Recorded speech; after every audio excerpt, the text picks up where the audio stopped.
What's up, guys? It's Crash. So I was making a video this morning rounding up all the news over the last couple weeks and organizing it in an easy to digest manner so we could all see what's going on and get everybody up to date. But Tom Henderson, a guy that's been banned from Twitter for leaking Battlefield information, is back at it again with a new newsletter with a bunch of details in it. So instead of my massive video I was going to make with CGI, explosions, pyrotechnics, we just need to talk about this.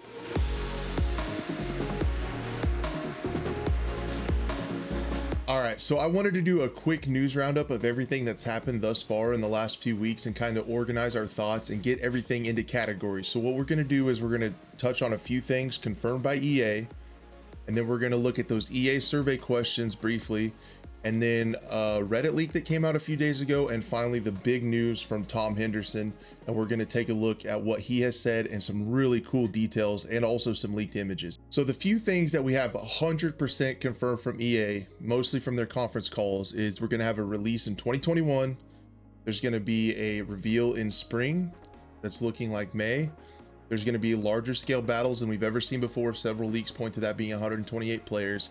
And there are 3 studios working on it. Criterion, DICE LA, and DICE Sweden are all working on different aspects of the game, with Criterion on free-to-play game mode, DICE LA working on the live service model and downloadable content, and DICE Sweden working on the core multiplayer and campaign as they have in the past.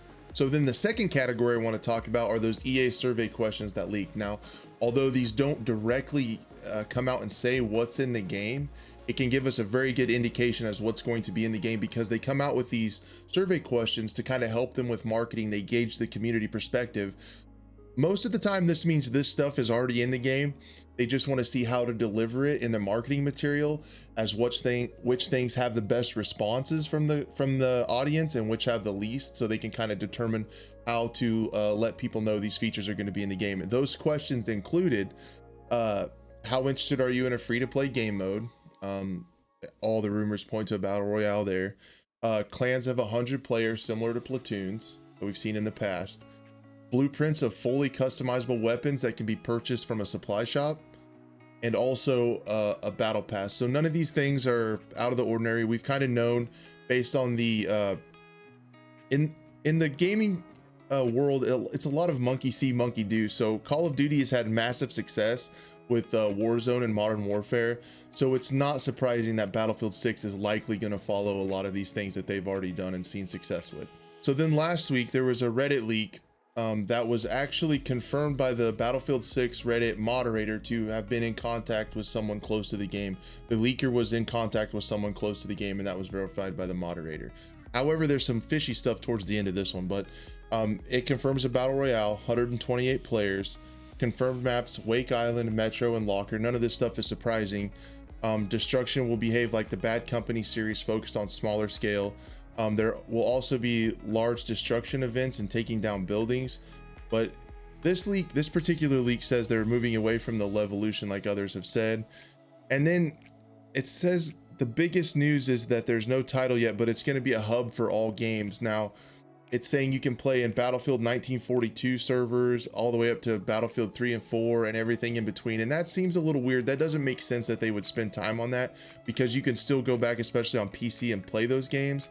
And Tom Henderson, who we're going to talk about in just a second, had issue with that and doesn't believe that to be true either. So that kind of debunks this leak just a little bit. The only thing I could see to make it to keep it real is if he misunderstood what the leaker was saying. If maybe they have something like the Master Chief Collection, where they have a new central Battlefield hub where you can launch all the old games from one central place. I could see that and maybe being misinterpreted as that's going to be in the Battlefield 2021 series directly implemented into it. So I could see there being a little miscommunication there. But Tom Henderson believes that these leaks, are false. So let's get into what he said. He has a proven track record of leaks from the Call of Duty series as well as previous Battlefields, and things that he said often come true. He must have some really, really good sources. He's actually been banned off Twitter for some of his leaks. So we're going to take a look at a newsletter he just put out this morning. All right, let's get into the juicy stuff. So in Tom Henderson's new newsletter, and like I said before, if you're not familiar with him, he is a very credible leaker.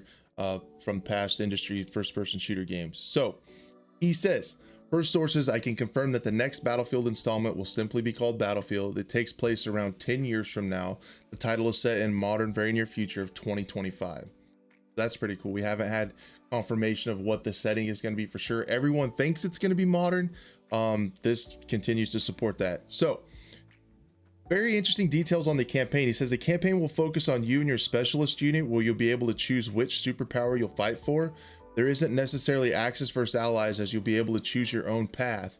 Both the USA and Russia, who are the game's only standing superpowers, were offered to recruit your specialist team and your skills throughout the campaign, which will be a valuable asset to both sides. It would appear that this year's campaign is likely a co-op experience, which makes sense. Games have been going progressively more co-op because that gets more people to play their game. If someone's a Battlefield fan and they have an IRL friend that they want to play games with, they can actually, you know, convert them into a Battlefield player. So that's actually a good move by EA. It can also confirm that it would appear the reveal trailer for Battlefield will not feature any gameplay nor multiplayer. It will be somewhat similar to the beginning of the Battlefield 5 reveal trailer, which is something I'm sure we'll all be a little bit upset about. We might be a little bit disappointed in that fact when the trailer comes out, but it is very likely, as they've done in the past, that the first reveal trailer will just be kind of a hype video with game engine footage detailing the setting and maybe a few aspects here and there of the game. We're definitely going to break it down here on this channel. And then we'll likely see gameplay reveal, multiplayer and campaign and all that stuff around E3 time in June. That's historically how things have happened, how things have come about. And a lot of times these large corporations are creatures of habit, so they follow the same timelines. The multiplayer will feature bigger and better battles, as described as Battlefield 3 and 4 on steroids. There also will be a battle royale at some stage. This alludes to the fact that maybe the battle royale will come a little bit later, a few months after launch.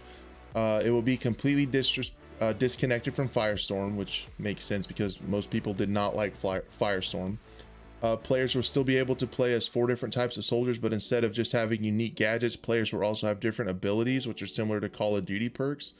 So that's interesting. I don't think anyone, well, it has happened on a few games in the past, but it looks like they might be going a specialist route for the battle royale, which is kind of interesting. For an example, a scout soldier might have silent footsteps, whereas an assault soldier might be able to sprint for a longer duration. So that might bring more of a squad aspect into the battle royale, where you kind of want to compose your team around your play styles and take into account those different abilities. At the end, he also posted some images. Now these are almost 100% not in-game images. I think he just went and got some examples of some modern or near future types of gadgets in combat that we could see and things that might be in the game. So these are examples that he put at the end of the newsletter is what we could see in the game. So I'm just going to put those on the screen. And as always, take this stuff with a grain of salt, but I time tagged everything so you guys know what's in each section of the video, as well as anything that's a leak we have to take with a grain of salt. That's why I put the stuff that EA has confirmed at the beginning.